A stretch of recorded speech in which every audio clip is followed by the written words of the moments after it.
sa English, wisdom, tungkol sa kaugalian o character o humility, discipline, at kung paano lalago ang ating next generation. Ano po? Kung paano lalago yung ating next generation. Bakit sinatang-aral ito ng ating Panginoon? Kasi po tayo, hindi naman tayo mananatili sa mundo ito. Tama po ba?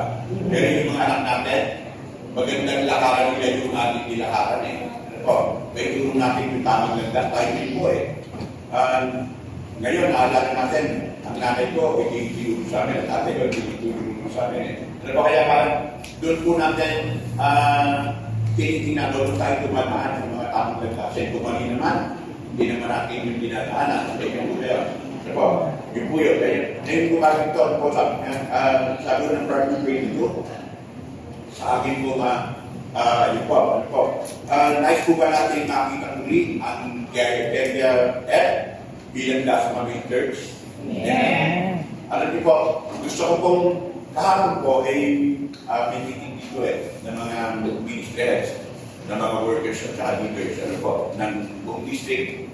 Sabi ko kay Pastora Laura, sabi ko wala rin naman gumagamit ng area. Kasi yung word na area, ng araw, kaya po area, relocation area to, ano po, doon sa mga hindi nakakaalam. Yung iba't ibang lugar, pinanggalingan po ng mga tao, tayo po, iba't ibang pinanggalingan. Yung iba nakabili na ng ano, yung iba naman nakabili ng sa mga subdivision na yun, presently, pero nung araw, ito po ay renovation area. Ano po, yung mga akunang napatira po dito, akunang-una, mga taga-Makati. Hindi po sila natatanda ko na nasa Guadalupe kami. Yung Sergeant Captain niya po siya ngayon. Dati po yun, masilan, pagkakaragay masilan. Napakahaba po niyan. Alam natin, ang panahon ni Marcos, batas militaro ni lugar. Talagang alam po ng bahay na nakakarama ng bahay o hindi magandang bahay. Inalisyon at pinapakarsada. Ngayon po yung dire-diretso ng from EDSA hanggang yung BBC. Kung EDSA po kayo dyan, mapunta BBC yung po yun. Ano po, ang lawak po niyan. Parang tatluhan, 6 lanes, ano po. Nung araw, laruan namin yung pero yung dito sila napalipat. Dito po sila napalipat na ano po. Then, alam po natin, yung sumunod na ano po, yung mga taga-Pantalan, taga-Pasay, anyway, kung saan man po nang galing, ano po. Kaya nga, ginagawa po siya area. Kaya ito pong Kirkland Statue, hapon, alisin natin yung area. Ano po. Kasi parang bumabalik tayo dun sa ano doon sa wisdom ng ating congressman, dating mayor, dating congressman, P.D. Versaga. Yung kaya parang festival yung ginagawa alam niyo po yun, yung transportation, from buon na hindi maganda, na buon siya, simula, then naging papartal. Yung po yung tinitingnan niya, na minsan negative yung tingin natin, pero yung po yung nasa utak ng ating congressman. Yung po yun, kaya nga, sabi ko, sa susunod, kaya ang tanong ko kanina ano po, yung tanong ko kanina, nais ko ba natin makita muli ang area bilang Tasma Main Church. Bakit Tasma Main Church? Ngayon po kasi nakatingin tayo sa Tasma Bayan, hindi nga dahil yung district, natin. Pero sa history, nung nagsisimula po ang Gaya Church, ito po yung pinagsimulan. Ano po, tayo po nagsimula, ito po yung church na ito nagsimula. Nandun pa po tayo sa area 3, napapunta ng area 1, napapunta ng area 8, ano po, hanggang sa napapunta po tayo dito. Ang daming transition, ang daming, bilang po sa ako, pag 11 na pastor na pala ako ngayon, dito sa Tasman Main, ano po, pag 11 pala ako, sabi ko, bilang po. Sabi ko, karang, ito po yung ano na, nilalagay na Lord sa puso ko na, ibalik ng Panginoon yung glory, ano po, hindi po para magyabang, kundi nanay kasi tayo na gusto ko ng ating Lord na mabalik yung Tasma Main. Ano po, hapon nga, noong nag-uusap kami, imagine yung keyboard na yun, yung keyboard na po na yan na ginagamit nyo, natutuwa po ako dahil ang galing po natin treasure nyo, ano po, yan po ay sa area 1 pa. Imagine. Kaya mas matanda pa po yan sa mga anak nyo. Sanabi nito, ano po yung sa mga ibang anak nyo, mas matatanda pa po yan. Eh, lumipat po kami ng Area 1 para 1990. Ano po? 1990 kami lumipat. Ginawa ko kasi namin. Personally po, ang inyong pong lingkod ay naglagay ng mga hot plus doon. Kami po ni Pastor Benjamin, si Brother Bergen Aral. Kami po yung naglagay ng mga hot plus doon. Yung mga sila Brother Ronnie, nung araw, mga bata pa yan eh. Sila yung nag-aaral ng semento, kami yung ano. Pero although, paki-volunteer po. Kaya nga, sabi ko nung hapon ng pwede mo, talaga, yung keyboard nyo, ganyan yung pa rin. Ano po? Sabi ko, napagtipasan na ng panahon, Brother Peter.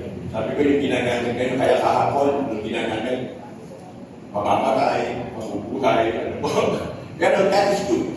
Nakakatuwa na po, sabi ko, talagang naalagaan mabuti. Ano po? Thank you mga kapatid sa pag-aalaga. Ano po? Sa susunod, ilalagay natin yan sa museum. Ano po? Kapagtan ng Diyos yan mas maganda. Ano po? Yung latest. Para pangunan natin ang mga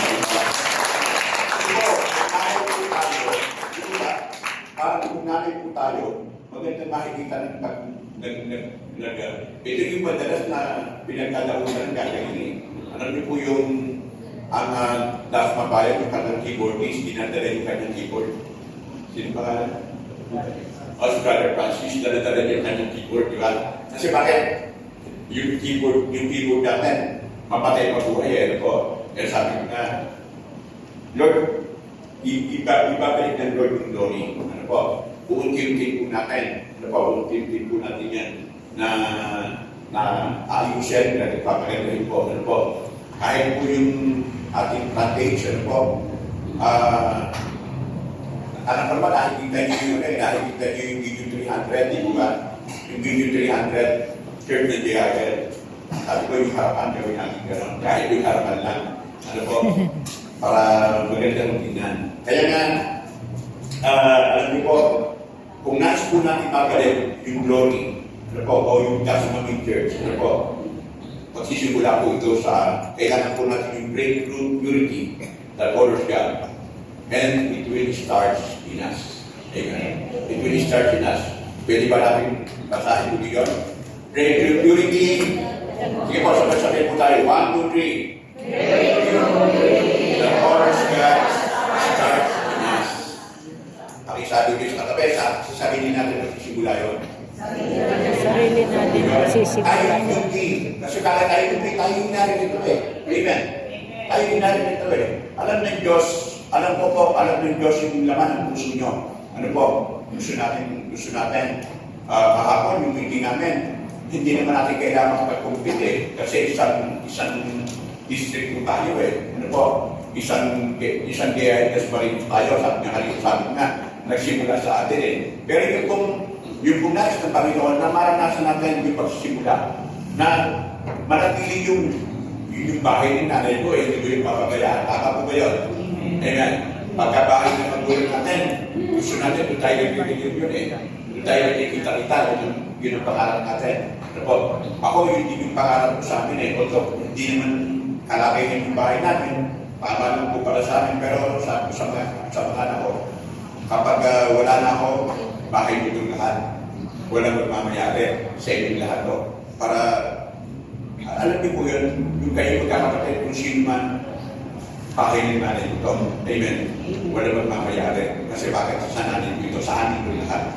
Yun po yun eh. Parang yun po yung nilalagay na Lord sa puso ko na kapag nakikita nila ang kaya, that's mami. Atin ito. Amen. Ito yung pinagsimula ng Dasmariñas. At ito rin yung magtataguyod sa Rome Dasmariñas. Amen. Amen. Kuyog. Kaya nga, ang tunay na breakthrough ay hindi na makikita sa blessing. Hindi na mo makikita sa pagpapala na nakikita natin o ang ating natatanggap, kundi sa malinis na buhay na nagbibigay ng karangalan sa Diyos. Amen.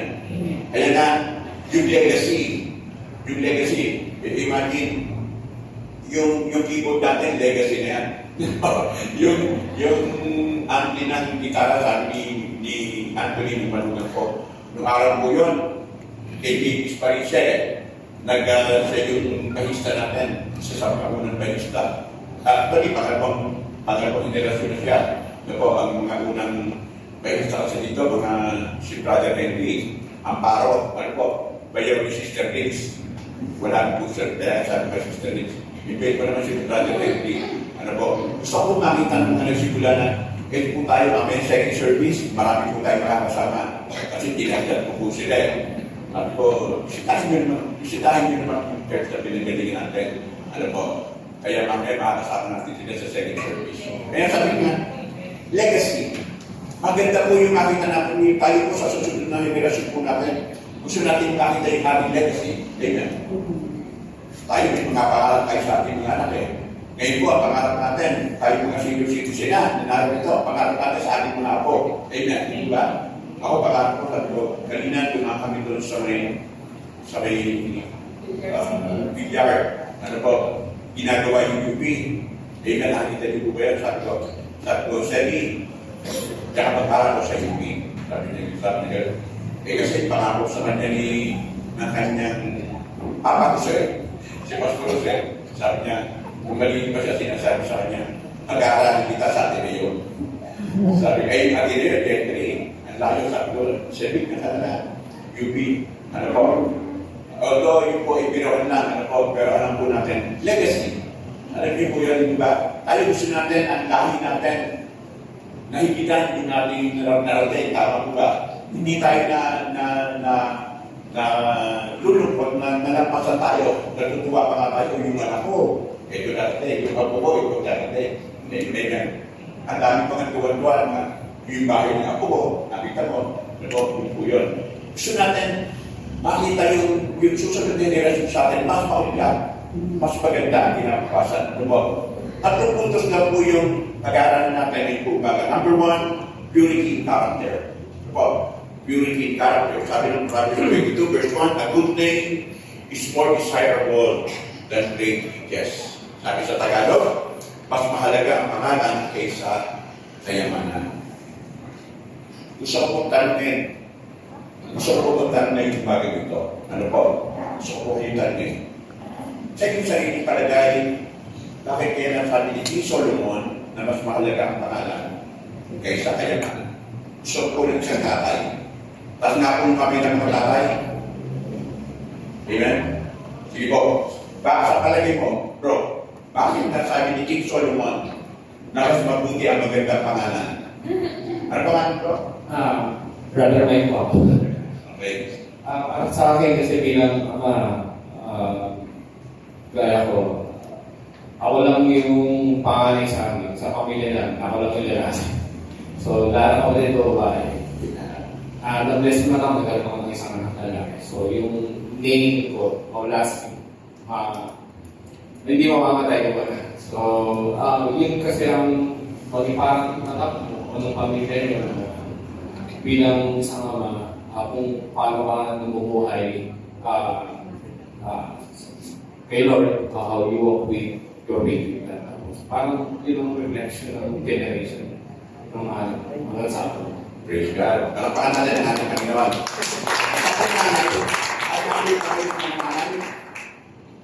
Wala namang taas. Wala namang grade yung ginagawa natin. Gusto ko na pong makita. Ano po? Bakit sinabi ni King Solomon sa palagay? Bakit mas mahalaga ang pangalan kaysa kayamanan? Bakit po? Para sa akin po, mahalaga po ang pangalan kaysa sa kayamanan. Kasi po, ang pangalan ay forever nasa iyo na yun. Ay ang kayamanan, maaari mo wala, maaari nandyan. Yun po, mas mahalaga po yung pangalan. Praise the Lord. Palakpakan natin ang ating Panginoon. Tama naman po. Hindi ba tayo nakapagkakali? Diba? Mananatili. Ano po? Para tabi. Sa mata kaya ng isang wayan. At ngayon kami ng mga wayan. Wala na yung wayan. Ngayon may katabi ka raw yan. May katabi ka raw yan. Bakit mas mahalaga yung pangalan kaysa kayamanan? Sa palagay mo, sa sarili mo. Wala namang grade set.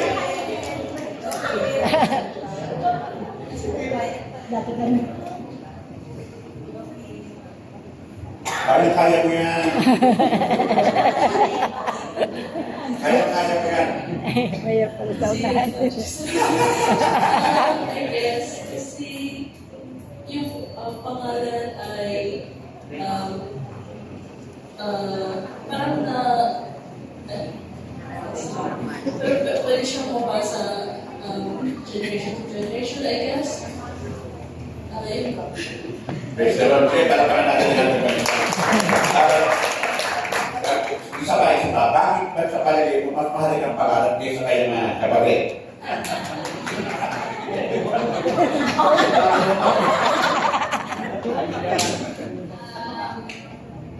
Kasi parang iba yung pagkadala mo yung pangalan mo sa iba't pangalan.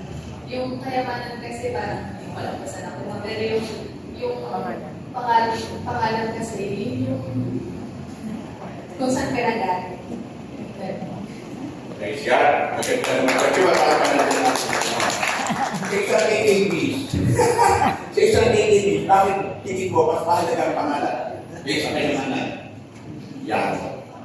O, ikaw na. Para sa akin po, Bas, yung pangalan ko kasi ay po yung makapag-define sa iyo. At mahalaga po yun dahil ayun po yung pundasyon ko sa sarili ko. At yung kayamanan po kasi hindi naman yun titignan ng ibang tao. Praise the Lord. Pagkakan natin ang ating pangalan. Ganun eh. Talagang mahalaga yung pangalan eh. Yung magandang pangalan, di ba? Like, tanong. Dahil bibili ba ang pangalan? Hindi, wala. Sino nagsabi ng amen? Dahil bibili yung pangalan? Wala. Sino nagsabi ng hindi na ibibili? Nakita ko yung kumpare ko eh. Bakit? Pare, dahil bibili ba yung pangalan? Dahil bibili ka. Nagkagamit ba pagbili ang pangalan? Hindi po. Mahalaga kasi ang pangalan. Hindi na bibili. Ang tanong ko, dahil bibili ba? Pwede ba natin pambili pangalan natin sa tindahan? Hindi po. Amen. Yung sinasabi ko, hindi ba? Kapag maganda yung Christus mo, kilala ka, alam na marunong ka magbayad. Amen. Yes. Pinipili ka ba ng tindahan? Yes. Amen. Hindi po yung ibig ko sabihin. Hindi ko ba? Kaya ang halaga ng pangalan eh. Pagka sinabi, pagka pumunta yung anak ni Brother Peter, wala ko si Brother Peter, pumunta yung anak niya doon sa tindahan. Ate, pwede bang kukuha mo na kami ng 5 kormi? Di ba? Wala pa rin si Papa. Dahil maganda yung kanyang standing sa kanyang community. Amen. O, si Brother Peter yan. May-ari ng yan. Nang kuliran mo dyan sa may-ari. Di ba? Hindi bigat yun. Ganun po eh. Kilala ka. You are in standing. Kaya magandang pangalan. Ano po? Yun po yun. Kaya na. Totoo yung sinabi ni Solomon eh. Totoo po yung sinabi ni Solomon. Ano po? Kaya na, nilili ko po yan. A good name refers to a reputation that is clean and reflects a life of constant moral and upright behavior rather than just being popular. Ano po? Yun po yun eh. Na, kaya totoo yung sinasabi ni King Solomon. Ano po? A good name is more desirable than great riches. Amen. Parang nasa court state ako kapatid. A good name earns trust and respect. Sabi nga, it's hard to build, but easily lost. And offers enduring benefits. Whereas, money can be stolen for temporary. Tulad-tulad natin na mawawala yung pera. Pero yung pangalan, yung magandang pangalan na itinayo mo, ano po, natutuwa kay brother ano po, na yung pangalan ko, may ililipat ko sa aking anak na lalaki. Yung pangalan natin, ako po, ang anak ko, puro babae. Kaya yung apelyido ko, malulusaw na, matutulaw na. Ano po? Kaya nga, meron po kami sa aming lugar, pinamanahan po kami ng mga nanay ko ng bahay eh. Ano po, kami magkakapatid. Doon sa lugar po namin sa Imus. Yung buong bahay namin, kami ni Pastor Jose magkakatabi. Yung aming pangalawang sumunod sa akin, at saka yung bunso namin magkatabi. Tapos yung bahay ngayon ng tatay ko, sabi, anin po kami buhay, kaya kami lalaki. Sabi ko doon sa, huwag natin, huwag yung bebenta yung bahay nyo. Kasi pamana yan sa atin. Amen. Hindi ba parang pagkapamana sa iyo, ay mo mawawala eh. Yun po eh. Kaya yung bahay ng nanay ko, although yung pong bahay niya ay sa totoo po doon, ibinibigay sa akin kasi kami nag-alaga ng nanay ko. Kaya lang, sabi ko, hindi ko kukunin yan kasi may bahay na nga kami. Yung panganay namin, sabi ko na may bahay naman dito sa St. Anthony. Sabi niya, hindi ako nagsasabi niya, may bahay na ako. Sabi naman ng anak, kapatid ko ng Talapasig. Eh, malaki yung bahay ng sa Pilipinas sa Pasig, sabi niya. Hindi ako tinisabi niya. Sabi ko, hindi yung interesado eh. Sabi ko ako, mawawala yung apelyido ko kasi babae na aking anak. Tapos yung pangalawang kapatid, babae na yung kanyang anak, tatlo. Sabi ko, kapag kayo kapag ako ay nawala, ang mga apelyido ko wala na. Amen. Pero yung kapag yung bahay niya ay naandyan yung aking anak, ibig sabihin, kilala siya ng kanyang mga pinsan na mas pinsan nila kahit na kayo sila ng apelyido. A good thing. Amen. Yung legacy. Ano po? Yun po yung ibig ko sabihin. Ano po yung tinuturo ng Diyos sa atin? Sa panahon ngayon na maraming naghahangad na magkaroon ng maraming sarili. Ngayon kasi, dahil gusto ko yumaman. Amen. Yun po eh, yung kaya ang dami, tumataya sa loto. Amen. Yung iba, nauubos yung kayamanan sa yung pera o yung sweldo sa sugal, sa kasino. Kasi gusto instantly, yumaman. Ano po? Yung iba naman, kahit na mahirap at delikado, nagiging drug lords. Nagbebenta ng drugs. Kasi bakit may easy money? Yung iba sumasama sa mga masasamang gawain. Ganun po. Dahil gusto ng kayamanan. Amen. Yun po yun. Kaya nga, yung iba naman na magaganda kaisipan, nag-aaral ng pagputi, gusto ng posisyon. Amen. Posisyon na sa maging CEO, maging manager sa company. Yung po yun, magaganda po yun, magaganda pangarap. Yung iba naman, sabi ka lang, tulad na napanood ko sa FB, ewan pa siguro, napanood din natin na po. Sabi ng isang katapoldo, AI po yung ginamit. Sabi ka lang, pagka ako, sabi niya, ang pinakamaganda, sabi niya, baby, ano bang pinakamagandang trabaho ngayon? Sabi niya, ang pinakamagandang trabaho ngayon, pumasok ka sa politika. Sabi niya, wala kang gagawin kundi mangangako ka lang, tapos na. Sabi niya, mangangako ka lang, tapos na. Then, yun nga, sabi niya, mangangako ka lang, pagka nalipoto ka, mangangako ka na lang ulit, at yayaman ka na. Amen.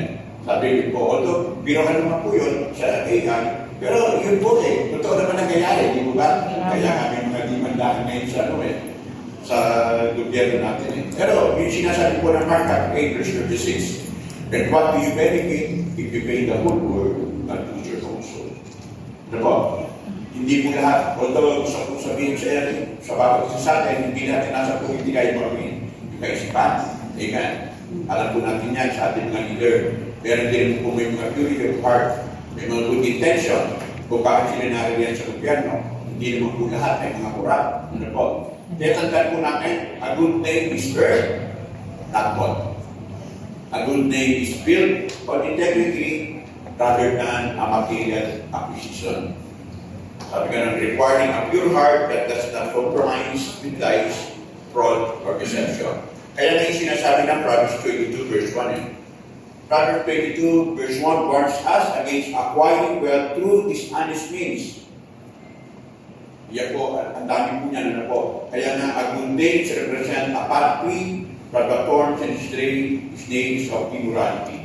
Marami kasi, oo nga, yumaman niya, kaya nga, nasisira yung pangalan dahil yung kayamanan niya ay galing sa masama. Kaya, yun po eh, kahit nakita natin, ang laki ng bahay doon, ang laki ng bahay nito.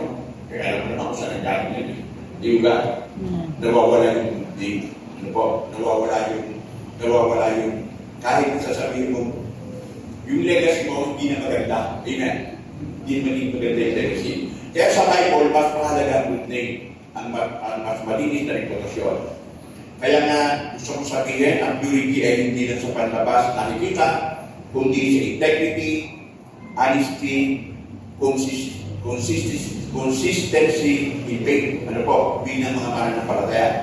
Kaya ang tunay na breakthrough ay kapag ang pangalan mo ay kilala sa pagiging tapat at mga Diyos. Amen. Yun po yung good name.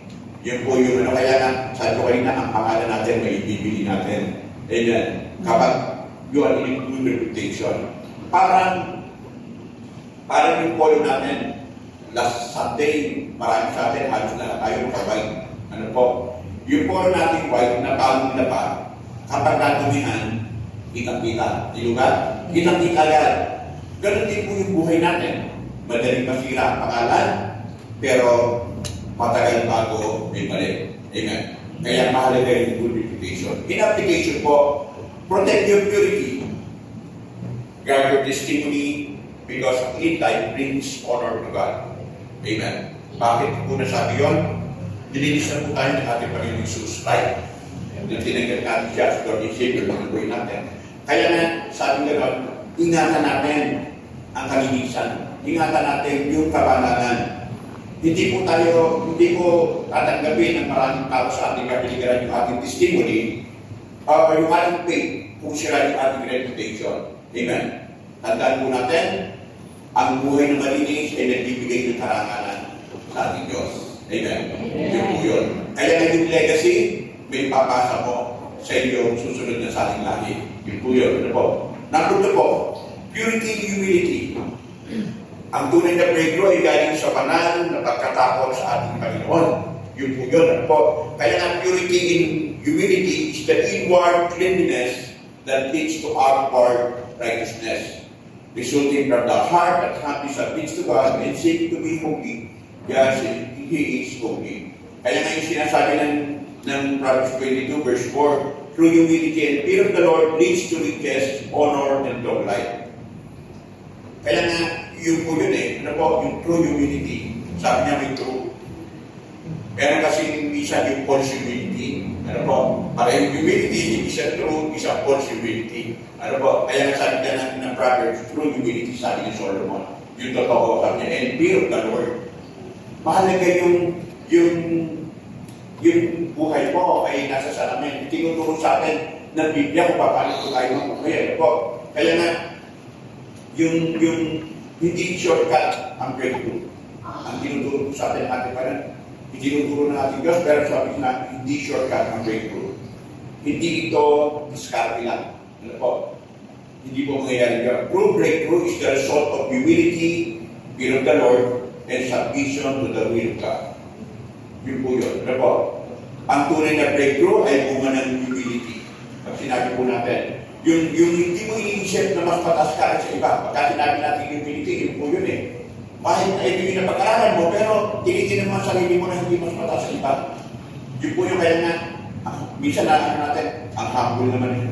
Parang yung mayor ng, mayor ng Pasig, nakapatiran natin, si Mayor Vico, na umiibig sa kanilang buong bayan, pero mag-ID.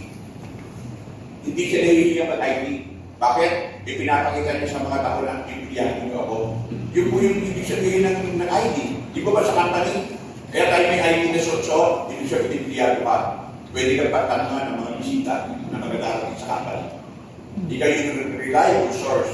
Yun po yun. Kaya na si Mayor Vico, nakita siya na sobra namang down-to-earth yan ngayon na yan. Kaya ang dami kong bahala sa kanya. Bakit? Kristiyano po siya. Ano po? Yung sinasabi ng Luke 14 verse 11, ang magmamataas ay mababa at ang nagpapagbaba ay itataas. Kaya nga, yung pagiging yung humility ni Mayor Vico, ngayon, yung mga tao gusto siya gano'ng presidente. Sabi ko, di ba, hindi pa siya qualified. Kasi bata pa siya. Pero yun nga, ang totoo yung sinasabi ng type ng Biblia, ang nagmamataas ay bababa at ang nagpapagbaba ay itataas.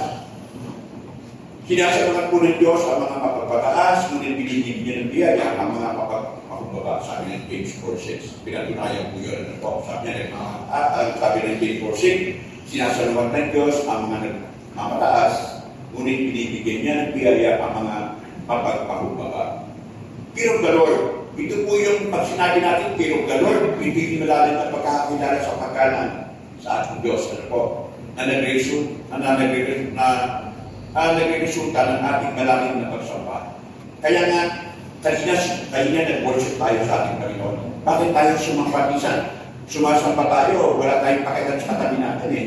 Amen. Na hindi tayo nahihiya, itaas natin ang ating kamay, hindi tayo nahihiya na tumulo yung ating ang uhog natin o ang ating mga luha para sa Panginoon. Kasi bakit? Sinasamba natin siya eh. That's the true humility. The fear of the Lord. Yun, kasi bakit? Yun dahil sa takot natin. Yun, hindi takot kasi na takot tayo ng Diyos. No. Yung fear of the Lord. Bakit tayo may takot? Yung banal na takot sa ating Panginoon. Yung natatakot kang masaktan mo ang puso ng ating Diyos. Amen. At kaya ayaw mo magkasala kasi ayaw mo siya masaktan. Ayaw mo lumayo siya sa iyo. Amen. Para yung minamahal natin. Tama po ba, mga kalalakihan? Kaya tayo nagiging tapat sa mga mahal natin dahil ayaw natin siya masaktan. One way or another, kahit po yung mga kababaihan. Amen. Yun po yun eh. Kaya nga, yun po yung nais na natin pagkaroon yung fear of the Lord na maranasan natin. Sabi ng Proverbs 1 verse 7, the fear of the Lord is the beginning of knowledge. Yun po eh, kapag nagsimula kang matakot sa Diyos, sabi gano'n, nagkakaroon ka ng karunungan. Kasi bakit? Ayaw mo magkasala. Ayaw mo mapalayo sa Panginoon. Ayaw mo masira ang iyong pamilya. Ayaw mo masira ang sarili mo sa ibang tao. Yun po, yung itiwala ng ibang tao. Kaya kaya, but stubborn fools despise wisdom. Kaya naman madalas natin marinig sa DCS, life is a matter of choices. Sinasabi ng Biblia yung dapat natin gawin, pero choice natin, susundin natin ang hindi. Ano po? Kaya nga sabi ang fear of the Lord is the beginning of knowledge, but stubborn fools despise wisdom and discipline. Amen. Yun po yun. Then it's a piece to the will of God. Yung tinatanggap po ang salita ng Diyos na walang pag-aalilangan. Ano po? Tinatanggap po ang salita ng Diyos na walang pag-aalilangan. Yun po yun eh. Yun po yung sa vision eh.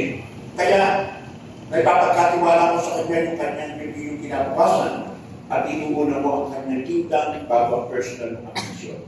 Amen. Yun po yun. Pwede ba natin ulitin yun? Surrendering myself will to Allah. Surrendering myself will, sige po, surrendering myself will to align with divine purpose.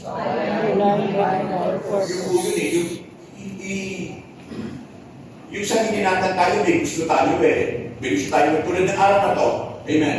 Siguro ang gusto natin, mabasyal sa mall, magbanting ang buong pamilya, mag-jogging ang buong pamilya doon sa Bermosa o saan man, nasama-sama o pupunta ng Tagaytay. Yun isa ng puso natin, amen. Pero dahil meron tayong submission sa ating Panginoon. Ano po? Nakilala natin ang ating Diyos, di muna natin sumamba ngayong umaga. Amen. Para pangalaman natin ang ating Panginoon. Kaya surrendering my will to align with divine purpose. Ito po yung gusto ng Panginoon eh. Na kaya nga yung araw ng Sunday, sabi nga ng Book of Genesis, blessed. Make it holy. Para makasama natin siya. Kasi bakit? Gusto ng Panginoon, ngayon kapag Sunday, tayo po, 2 oras na yung nidalagan natin, pero minsan, sa mga taga-Sunday po, nagtagal naman ang service doon, 2 oras. Pagka nagkukwento tayo, tama po ba? Minsan narinig natin, grabe naman ang sampal nyo, 2 oras. Eh kami nga, 15 minutes lang eh. Dadaan lang kami. Saan galing? Siba. Tama ba? Pagdating doon, araw, yung religion natin, di ba? Pumasok siya ulit. Saan galing? Nagsiba. Ayan. Eh, tayo, 2 oras. Eh, grabe naman yung siba nyo. 2 oras yung service. Pero tayo po, naiinit po ba tayo? Amen. Yes. Especially yung mga workers, maghapon po dito. Pagkatapos po dito, may second service. Pagkatapos po, may meeting pa ulit mamaya. May fellowship pa. Kasi bakit? This is our life. Amen.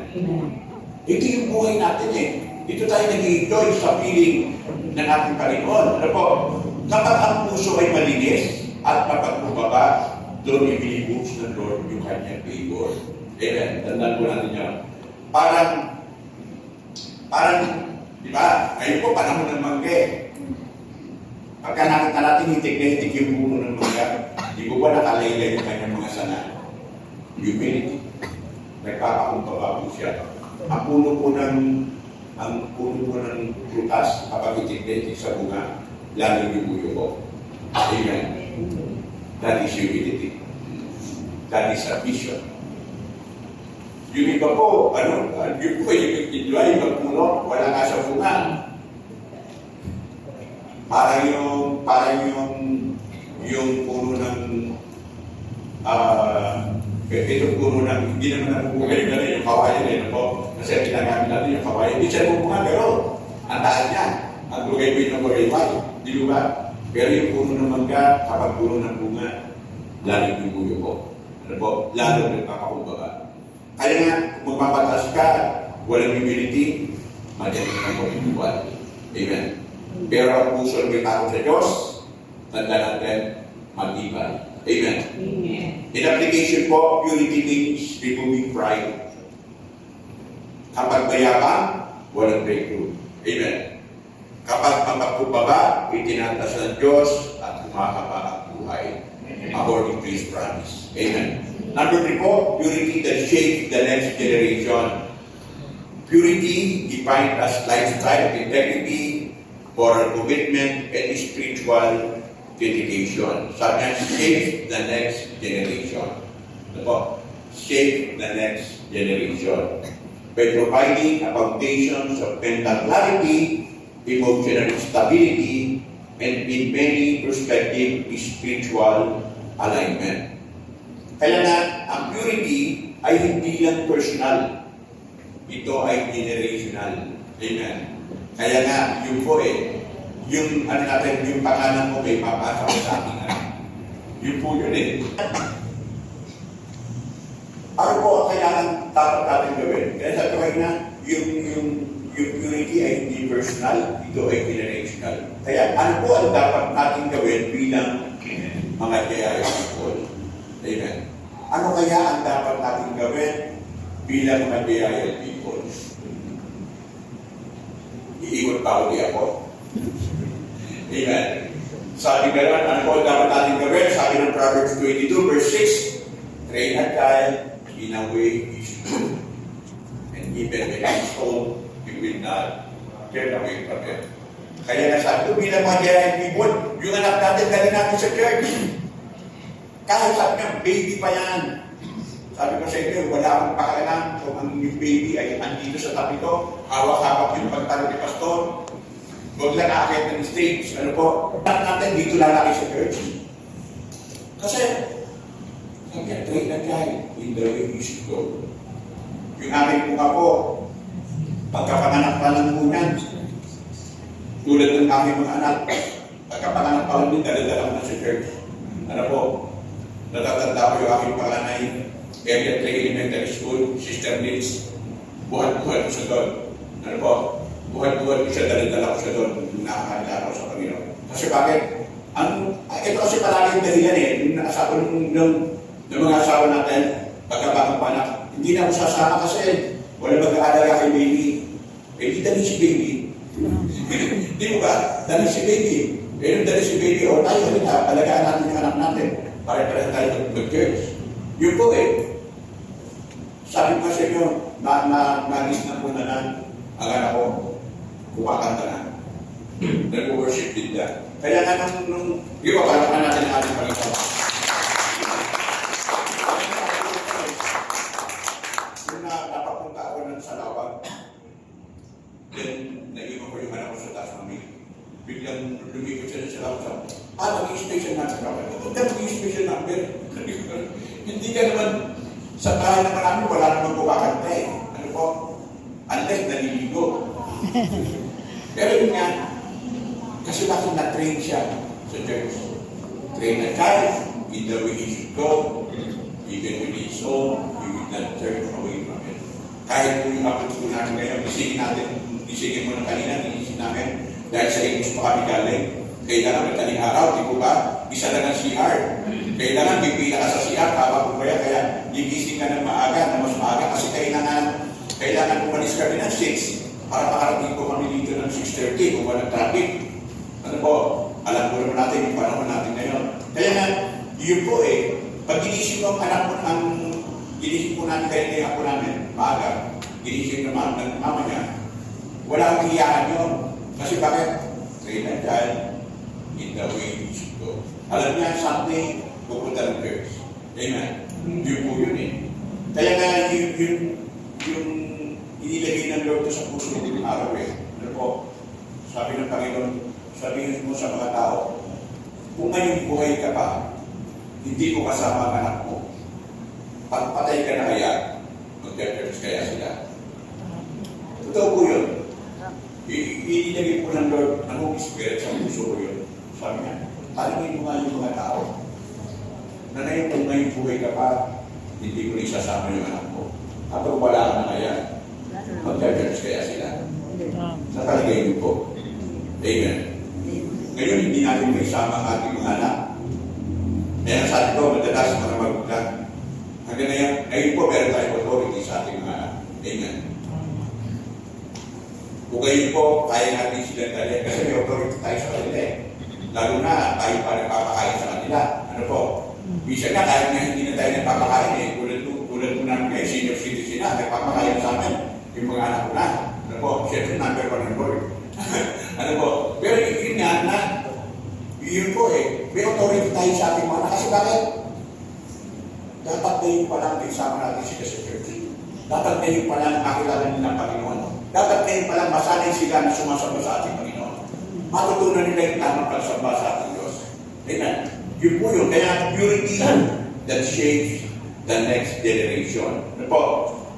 Kapag hindi mo na, yun po eh, tandaan po natin, ang malinis mong buhay ngayon ang magiging pattern ng mga anak mo at ng mga disciples mo bukas. Bakit? Basta pag may disciples, disciples din tayo eh. Di ko ba, disciple maker. Bakit nag-i-impact tayo? Tama ko ba? Yung i-impact natin, susundin natin sa bahay. Kapag wala siyang pamasahe, wala lahat tayo. Wala kang pamasahe para sa kanya eh. Lahat tayo. Pwede naman po yun. Noong araw, nilalakad namin yung church eh.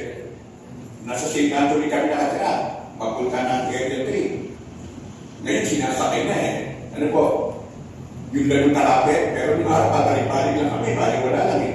Nung pumupunta kami ng baling-parang, nilalakad lang po namin yan eh. Sigura dito sa Area 3, hanggang baling-parang. Alam niyo po ba yung kapitan nyo, si Kapitan kapitan ng Sadiwa, siya si Kapitan Dilo. Kasama po yun, naglalakad eh. Nung araw, papunta ng Palimpara. Kaya nasabi ko, Kapitan, ibisan pupunta ka kita sa barangay mo. Yun po eh. Kaya nilagay ko po dyan, tandaan po natin, tandaan po natin, ang malinis mong buhay ngayon, ang magiging pattern ng mga anak mo at ng mga disciples ko bukas. Meaning, pag sinabing disciple, kasi yung disciple, gusto mong maging, kung ano ka ngayon, gusto mo yung sinasama mo sa church, maging ganun din. Amen. Kung ikaw ay worship leader, gusto mo maging worship leader din siya. Kung ikaw ay warrior, prayer warrior, gusto mo maging prayer warrior din siya. Yun po yun. Ano po? Tandaan po natin, tayo po ang Biblia na kanilang binabasa. Amen. Yung mga anak natin, tayo yung Biblia na kanilang binabasa. Yun po yun eh. Kung anong ginagawa natin sa bahay natin, yun po yung matutunan na natin mga anak. O nakinig tayo ng Sunday, di ko ba? Nakikinig tayo ngayon. Pero pagdating ng bahay, yung bibig mo, ano yun? Yung pag-isip pa lang, parang panabog ng manok. Di ba? Okay, gusto mag-ibig ng manok. Palagay niyo po yung anak niyo. Nasabi ng anak ko, ako mag-church. Pareho lang naman. Amen. Kaya mahalaga yung natututunan natin, ipapamuhi natin eh. Kaya sabi ko, tayo po yung kanilang Biblia na binabasa ng ating anak. Kahit po ng mga disciple, kahit po yung mga tao sa ating kapatiran po. Kaya gusto ko sabihin, hindi ko sapat yung sermon. Mas malakas po yung influensya ng example. Amen. Magiging mabuting example. Ang dali ng sermon eh, kahit sa company, di ba? Kahit sa loob ng church, kahit sa leadership, Sabihin natin, kung tayo magiging late, dapat maaga tayo. Tapos, kasasabi ko pa lang, nung something biglang, ikaw na yung late. Akala ko ba? Sabi niya, yung sinasabi mo, gumagano eh. Nako, parang si ano lang, si Aisha Sigera na, nako. Ang breakthrough purity po ay nakikita sa bahay. Nakikita ito ng ating pamilya at nakikita din ito sa inyong leadership, sa ating leadership. Yun po yung breakthrough. Ano po? Ang ginagawa po natin ngayon, para po yan sa namin. Yung ginagawa po natin sa bahay, para po yan sa namin, para sa mga bata. Amen. Ganun po yung buhay natin. Kung ano ang nakikita nila sa atin, yun ang kanilang gagayahin. Amen. Yun po sila. Yun po ang natutularan. Kaya nga, kung purity ang nakikita nila sa ating pamumuhay, ito po ang dadali nila hanggang sa kanilang pagkata.